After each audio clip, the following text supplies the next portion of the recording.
Allahu Akbar, Allahu Akbar. Kita hendak melakukan salat itu dengan sungguh-sungguh, dengan fokus, dengan tidak melihat ke kiri dan ke kanan, dengan tidak menghadirkan memori-memori yang tidak berhubungan dengan salat. Apalagi salat itu dilakukan dalam keadaan penuh dengan kesombongan kita dalam kehidupan ini. Asyhadu an la ilaha Assalamualaikum warahmatullahi wabarakatuh. Alhamdulillahi rabbil alamin. Wassalatu wassalamu ala asyrafil anbiya'i wal mursalin Sayyidina wa maulana Muhammad Imamil mufassirin wa qaidil muhaddithin hujjatil fuqaha wa qudwatil awliya was salihin wa ala alihi wa ashabihi at-tayyibin at-tahirin. Amma ba'du. Sidang jamaah subuh yarhamkumullah, para pendengar siaran radio, para pendengar halaqah subuh dari Masjid Baitur Rahman melalui Radio Republik Indonesia, Serambi FM, Radio Baitur Rahman, dan radio swasta lainnya yang menyiarkannya. Mudah-mudahan Allah Subhanahu wa taala memberikan kepada kita keberkahan, kekuatan, kesehatan untuk dapat laksanakan berbagai kewajiban yang Allah Subhanahu wa taala bebankan kepada kita, sebagaimana yang kita laksanakan pada subuh yang mulia ini. Mudah-mudahan Allah menerima amal ibadah kita dan diberikan kepada kita pahala serta ridha, dan tentunya ditempatkan kita di dalam surganya kelak. Amin ya rabbal alamin. Ma'asyiral muslimin, melanjutkan pembahasan kita pada malam Sabtu yang telah lalu, bahwa kita membicarakan tentang ibadah salat yang diterima oleh Allah Subhanahu wa taala adalah ibadat salat yang dilaksanakan atau ditunaikan oleh seseorang dengan kekhusyukan dan ketawaduan kepada Allah Subhanahu wa taala. Bila salat itu dilaksanakan hanya memenuhi syarat sah atau menegakkan rukun-rukunnya, lalu ditambah dengan amalan-amalan sunat lainnya di dalam salat kita itu, tapi tidak diiringi dengan kekhusyukan, tidak ada sifat tawadhu dari kita kepada kebesaran Allah Subhanahu wa taala, maka salat tersebut akan ditolak oleh Allah Subhanahu wa taala. Dan ini yang mengkhawatirkan kita selama ini. Karena itu kita hendak melakukan salat itu dengan sungguh-sungguh, dengan fokus, dengan tidak melihat ke kiri dan ke kanan, dengan tidak menghadirkan memori-memori yang tidak berhubungan dengan salat. Apalagi salat itu dilakukan dalam keadaan penuh dengan kesombongan kita dalam kehidupan ini. Nanti akan kita berikan contoh, dan beberapa di antaranya telah juga panjang kita sebutkan pada malam Sabtu yang kemarin. Di dalam hadis Al-Qudsi, Allah Subhanahu wa taala berfirman. Hadis ini diriwayatkan oleh Al-Bazzar dari Abdullah bin Abbas radhiyallahu taala anhu wa arda, di mana Ibnu Abbas mengatakan Rasulullah sallallahu alaihi wasallam bersabda, dan Rasul menyatakan, berfirman Allah tabaraka wa taala. Jadi hadis kursi ini adalah firman Allah Subhanahu wa taala. Hanya berbeda dengan Al-Quranul Karim. Al-Quran itu lafaz dan maknanya dari sisi Allah. Sementara hadis Al-Qudsi itu maknanya dari dari Allah Subhanahu wa taala, ya. Maksudnya, maknanya itu dari Allah Subhanahu wa taala. Sementara lafaznya disampaikan oleh baginda sallallahu alaihi wasallam yang memberikan narasi penyusunan dari lafaz itu. Jamaah yang dirahmati Allah, di dalam hadis tersebut Allah Subhanahu wa taala berfirman, "Innama ataqabbalus salata mimman tawadha'a li'azamati." Hanya saja aku menerima salat seseorang yang menegakkan salat itu dalam keadaan tawadhu atas atau terhadap kebesaranku. Jadi kalau salatnya dilaksanakan tanpa mengagungkan Allah Subhanahu wa taala, maka salat ini tidak akan diterima. Di dalam Al-Qur'an surah Al-Mu'minun nanti ada beberapa sifat dari ayat 1 sampai dengan ayat 11. Nanti dilihat sendiri kapan-kapan atau sambil membaca Al-Quran. Boleh dilihat terjemahan, boleh juga dilihat di surah Al-Ma'arij sebagai pelengkap dari ayat 22 sampai dengan ayat 35. Ya, di awal sudah dimulai dengan salat, lalu ditutup dengan perolehan surga yang di surah Al-Mu'minun surga Al-Firdaus, di surah Al-Ma'arij Allah menyebutkan mereka adalah orang-orang yang akan dimuliakan di dalam surga.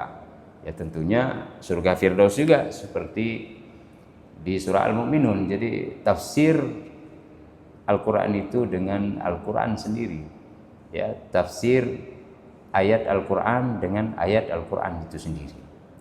Sidang jamaah yang dirahmati Allah, Allah menyebutkan di surah Al-Mu'minun, qad aflahal mu'minun. Sungguh telah beruntung orang-orang yang beriman. Ini yang beruntung ini beriman dia. Itu menjadi landasan. Kalau di dalam pengamalan keislaman, itu yang kita ucapkan pertama sekali dari rukun Islam itu syahadat. Kalau tidak ada syahadat, artinya tidak ada dengan Allah kita bersyahadat Allah dan bersyahadat Rasul, semua amal yang kita lakukan dari kebajikan-kebajikan itu akan tertolak, tidak akan diterima, karena harus ada pengakuan terhadap Allah dan Rasulnya, ada penyaksian. Umirtu an uqatilan nasa hatta yashhadu an la ilaha illallah wa anna Muhammadan Rasulullah. Aku diperintah untuk memerangi manusia sehingga mereka mengucapkan atau bersaksi bahwa tiada Tuhan yang berhak disembah melainkan Allah dan Muhammad adalah Rasulullah, atau aku adalah Rasul Allah. Ini sabda Nabi sallallahu alaihi wasallam. Jadi setelah syahadat kita salat. Ya, bunyal Islam ala khamsin. Syahadati an la ilaha illallah wa anna Muhammadar Rasulullah wa iqamis salah ila akhirul hadis. Islam itu dibangun atas 5 pondasi. Apa saja itu? Atau dikenal dengan 5 pilar Islam. Dibangun Islam itu dengan 5 pilar. Ya. Pertama adalah syahadat, kedua adalah salat. Jadi kewajiban setelah syahadat itu adalah salat. Yang nanti salat itu pun akan menjadi hal yang permulaan sekali Allah tanyakan pada hari kiamat. Ya. Awwalu ma yuhasabu bihil 'abdu yaumal qiyamah as-salat. Yang pertama sekali dari amal yang dilakukan oleh seorang anak manusia pada hari kiamat adalah salat. Salat baik yang lain akan diperiksa. Kalau salat tidak baik, yang lain tidak diperiksa. Maksud tidak baik, tidak ada salatnya. Ya. Kalaupun kemudian ada tapi kurang salatnya, tapi karena dia salat dengan sungguh-sungguh, orang ini akan ditambal kekurangan salatnya itu, diampuni oleh Allah, atau bisa jadi Allah menyembunyikan kekurangan-kekurangan itu. Artinya Allah tutupi ya kekurangan-kekurangannya, kesalahan-kesalahannya, karena dia sudah berusaha dengan maksimal, berusaha dengan sungguh-sungguh, berusaha dengan menghadirkan ketawaduan kepada kebesaran Allah Subhanahu wa taala. Nah, karena itu Allah tutupi ini. Ibaratnya begini. Kalau misalnya salat kita itu tidak tawadhu, lalu pikiran kita ke sana kemari nih, apakah kita tidak perlu salat? Nah, ini tidak seperti ini. Karena seperti salah satu sahabat Rasulullah SAW, beliau datang menjumpai Rasulullah, menanyakan perihal keadaan batinnya, yang ketika beliau salat itu hadir pikiran macam-macam.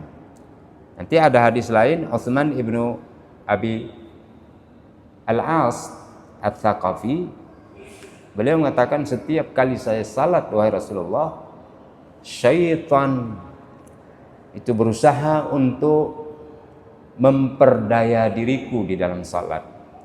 Nah, kepada Utsman ini, Utsman bin Abil As, Nabi berpesan, apabila kamu merasa syaitan memperdaya dirimu atau mempermainkanmu di dalam salatmu, hendaklah engkau membaca ta'awudz sebanyak 3 kali. Kemudian engkau menghembuskannya ke sebelah kirimu 3 kali. Menghembuskan maksudnya ya sebagai kode, sebagai ya sebuah sikap apa namanya ya, apa istilahnya itu, jadi menghadirkan sebuah hembusan, tidak harus keluar ludah begitu ya. Jadi kalau keluar ludah ya tentu kotor tempat. Jadi perintah Rasul, kita buat seperti itu saja 3 kali setelah membaca at-ta'awudz, maka syaitan itu akan hilang. Jadi kembali lagi pikiran. Nah, di sini menggambarkan bahwa orang yang diperdaya di dalam salat ya dengan berbagai macam pola yang kita jelaskan, misalnya masuk ke masjid merasa kita yang paling agung. Masuk ke masjid ketika salat kita tidak ingin berdekatan dengan seseorang karena melihat orang tersebut begitu rendah, tidak cocok berdiri dengan kita. Masuk ke masjid kita akan melihat berbagai macam aib dan kekurangan orang lain. Berada di dalam salat ketika kita meletakkan tangan kita mengucapkan at-tahiyyatul mubarakatus salawatut thayyibatu lillah, nampaklah cincin kita ini dengan mata delimanya, cincin kita ini dengan endogres solarnya atau blackjacknya. Nah, ini kita bandingkan dengan cincin saudara kita di dalam saf di samping kita, lalu kita menganggap, wah, cincin saya lebih hebat, lihat ini nilainya mahal. Atau handphone kita letakkan di depan karena kita bawa handphone kita handphone yang mahal, harganya sampai kepada puluhan juta ya, di atas 30 juta, 80 juta ya. Sementara handphone kita handphone biasa, handphone teman kita adalah handphone biasa, atau sahabat atau jamaah lain biasa. Nah, ini kesombongan, karena yang seperti itu mengganggu salat. Tapi cepat kita ta'awudz kepada Allah. A'udzubillahi minasyaitonirrajim 3 kali. kemudian fokus pada arah sujud, bukan pada titik sujud, tapi ke arah sujud. Karena ketika kita fokus pada titik sujud, mungkin akan nampak nanti di titik sujud itu ada gambar di sajadah kita, di lantai kita, yang mempengaruhi lagi. Ada gambar seperti kalau ambal sekarang itu, sajadah sekarang itu ada yang buatan orang-orang di luar ya. Ada gambar seperti anjing, ada gambar seperti muka monyet, ada gambar seperti perempuan yang sedang menari, macam-macam bentuk di sana bisa membuat kita nelangsa pikiran kita kemana-mana atau mengimajinasi sesuatu yang penuh dengan seni menurut orang lalu mengganggu salat kita. Ini kita buang semua. Lalu kita fokus itu. Ya, orang di samping kita tidak peduli. Rasulullah SAW ketika duduk dengan para sahabat, kami bersenda gurau, kata Aisyah. Tapi ketika terdengar panggilan suara adzan oleh Bilal, itu Rasulullah meninggalkan kami dan kami pun bergerak menuju ke salat, seakan di antara kami tidak saling kenal. Begitu fokusnya. Itu menuju kepada salat. Jadi ada sebuah kebesaran dari panggilan Allah, dan kita sebagai seorang hamba, makhluk ciptaannya, itu harus mengabdi. Karena itu adalah risalah penciptaan. Wa ma khalaqtu al-jinna wal insa illa liya'budun. Jadi kita menyembah Allah di sana. Kita hadir. Lalu di dalam salat, walaupun berbeda-beda, walaupun usaha kita untuk jujur dengan Allah, tapi ada pengaruh. Tidak sampai sebagaimana usaha Rasulullah. Rasulullah itu kalau salat fokus. Ya, innama ju'ilatis salatu qurrat 'ainin li. Hanya saja Allah menjadikan salat itu sebagai pelita batinku. Jadi begitu senang Rasulullah kalau sudah waktu salat. Sehingga kalau ada permasalahan dalam hidup, ya, memilih, kemudian Rasulullah agak membingungkan atau menyulitkan, beliau salat. Sehingga begitu bening jiwanya, begitu fokus pikirannya, sehingga menghadirkan solusi dengan salat itu. Ya, jadi bagi kita usahanya fokus ke arah sujud, tapi itu bukan suatu kewajiban. Ya, kita usahakan itu supaya jangan nampak kiri kanan. Tapi kalau mata kita ke kiri ke kanan, oleng ke sana kemari, itu akan nampak berbagai macam. Ya, karena nafsu kita penuh dengan kotor atau belum siap, belum sepenuhnya sempurna. Jadi kita hindari itu. Sementara Rasulullah tidak mesti seperti itu. Ya, Rasulullah bisa melihat yang lain, bisa melihat orang lewat, tapi kita bisa juga. Tapi kalau melihat orang lewat kita tidak fokus, lebih baik jangan melihat. Jadi fokus ke arah sujud. Rasulullah lihat ke sana. Buktinya ketika Rasulullah SAW berperang, salat khauf, mereka melihat ke arah musuh.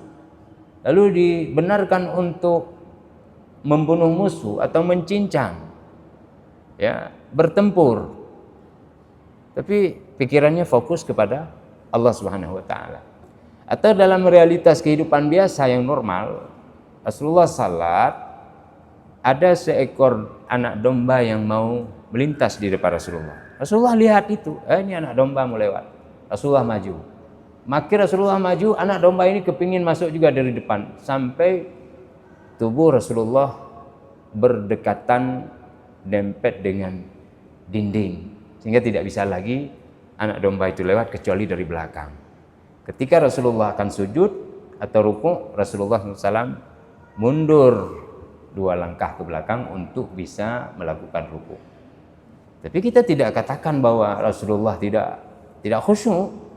Ya, salat tadi adalah pelita batin baginya. Ya, persiapannya sudah nampak.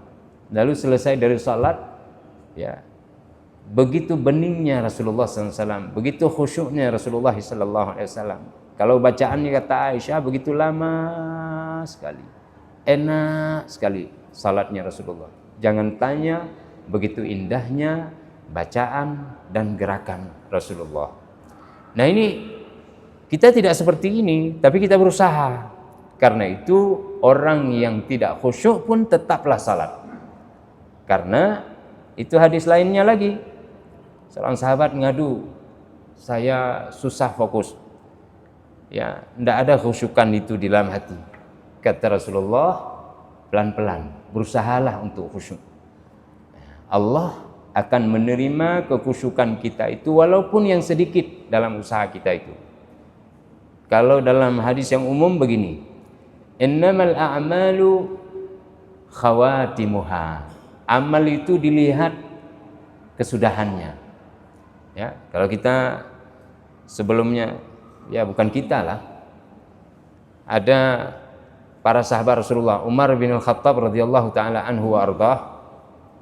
Beliau itu bahkan mau membunuh Rasulullah, tapi akhir daripada kehidupan di duniawinya itu adalah menjadi orang yang beriman dan dijamin masuk ke dalam surga.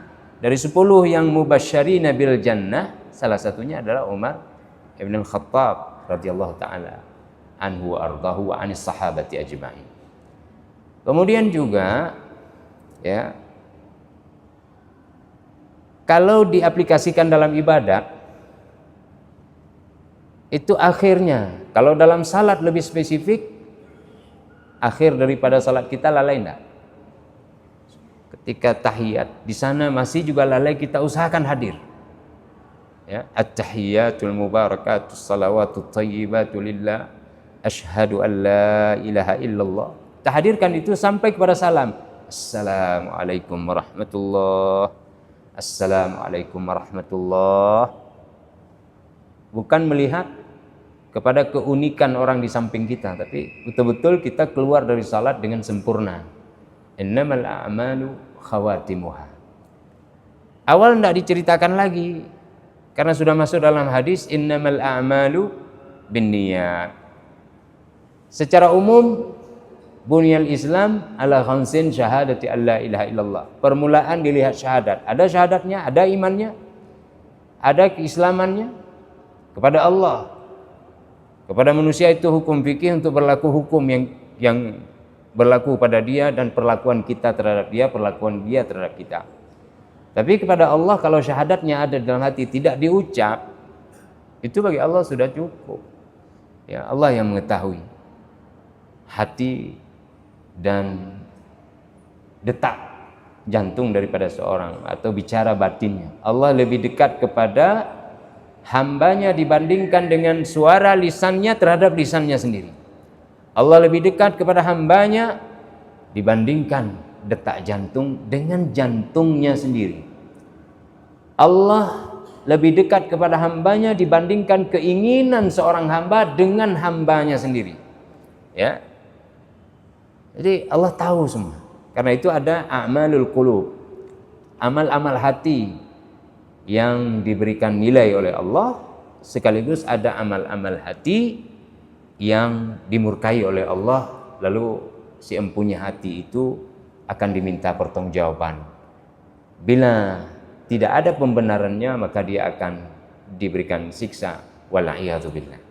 Ada iri, ada dengki, ya, ada dendam, ada hasad, ada hasud, ya. Ini ada kebencian, ya, ada macam-macam, ya. Kesombongan tadi kan. Makanya dalam hadis sebut innama ataqabbalus salata mimman tawadha'a ilayya mimman tawadha'a biha li'azamati wa lam yastatil ala khalqi. Dan dia juga tidak sombong kepada para hambaku. Ya. Jadi kalau sombong berarti salatnya tidak khusyuk, salatnya tidak berikan efek. Salat tidak mencegah dia dari perbuatan keji dan mungkar. Sidang jemaah yang dirahmati Allah, karena itu terus berusaha.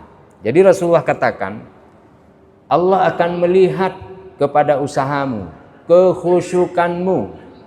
Ibaratnya kalau seorang hamba kembali kepada Allah di dalam salat nih, dalam satu rakaat dari sekian rakaat salat, ada lalainya, ada fokusnya. Kita berusaha. Setelah fokus, lalai lagi. Fokus lagi. Teringat kita. Tidak di rakaat pertama, di rakaat kedua. Ada kala kita tidak tahu lagi, berapa rakaat tadi. Aduh, ada tidak ada di duduk tahiyat awal? Kita sudah berdiri ini, kayaknya ada. Enggak lah.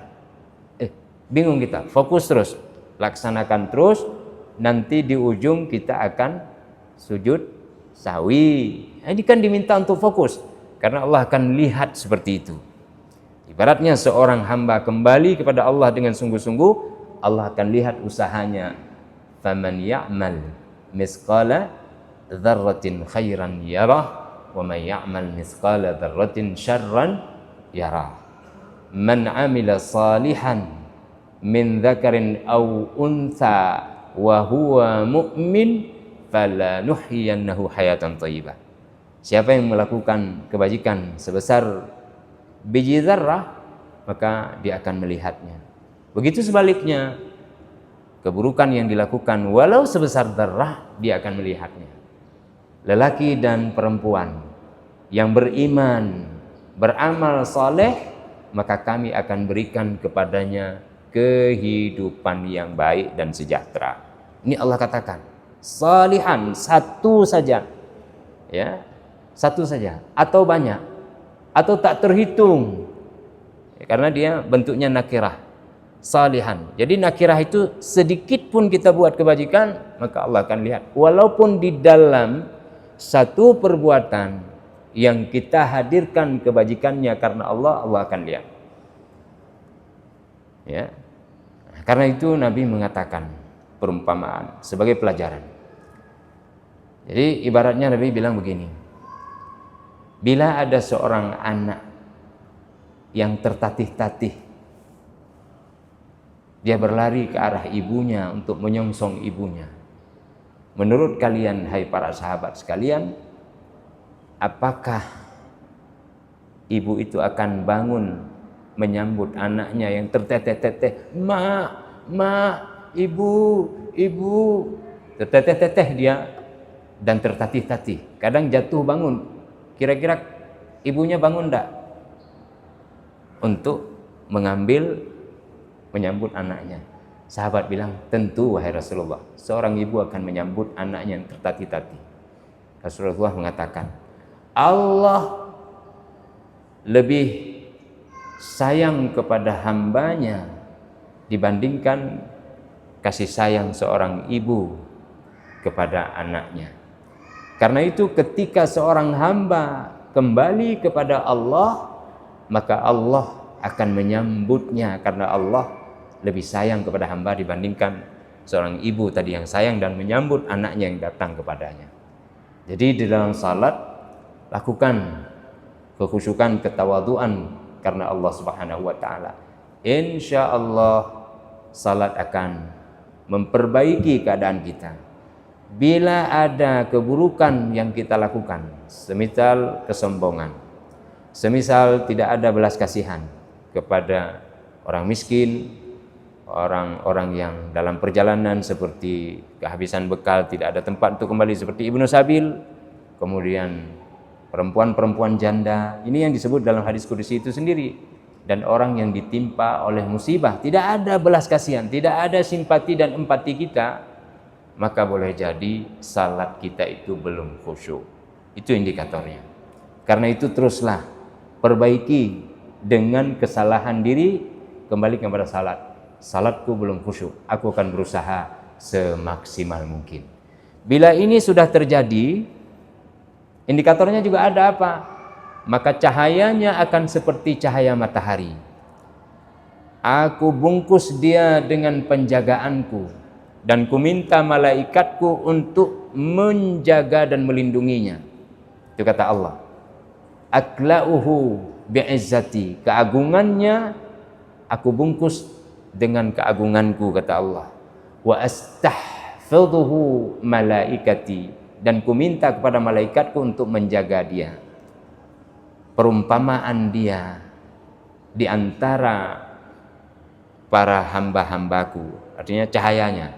Fanuruhu baina khalqi, ya, kal firdausi bainal jannah. Dia cahayanya itu di antara para hamba-hambaku, atau kelebihan orang ini di antara para hamba-hambaku umpama kelebihan firdaus di antara surga-surgaku. Ini hadis diriwayatkan oleh Al-Bazzar dari Ibnu Abbas, sabda Rasulullah, dan itu adalah firman Allah di dalam hadis Al-Qudsi. Mudah-mudahan Allahumma inna nas'aluka al-khushu'a fi salawatina waj'alna mimman yuhafidhu ala salawatina warhamna rabbal alamin bitarkil ma'asi abadan ma abqaitana waj'al tha'rana ala man zalamana wansurna ala man a'dana wa la tusallit bidhunubina man la yakhafuka wa la yarhamuna. Allahumma la taj'alid dunya akbar hammina wa la mablagha ilmina waj'alna fi ibadika ar-rasyidin waj'alna min ibadika as-salihin birahmatika ya arhamar rahimin. Terima kasih. Subhanakallahumma bihamdika asyhadu an la ilaha illa anta astaghfiruka wa atubu ilaik. Wassalamualaikum warahmatullahi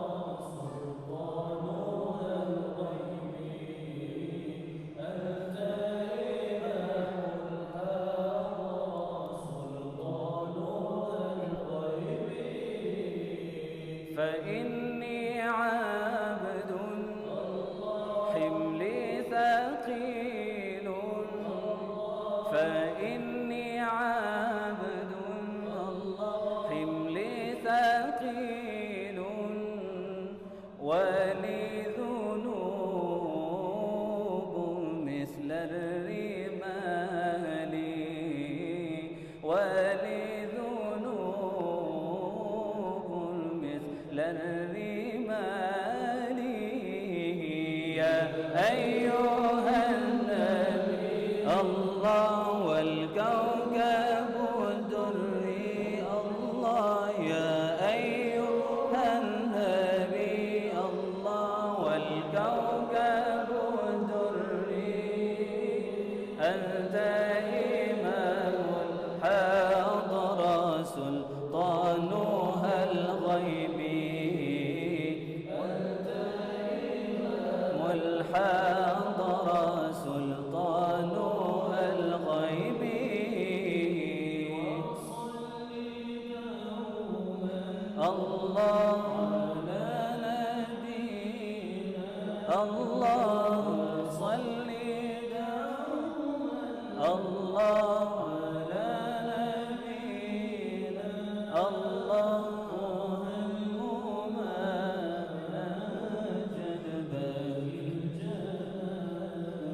الله الله الجمال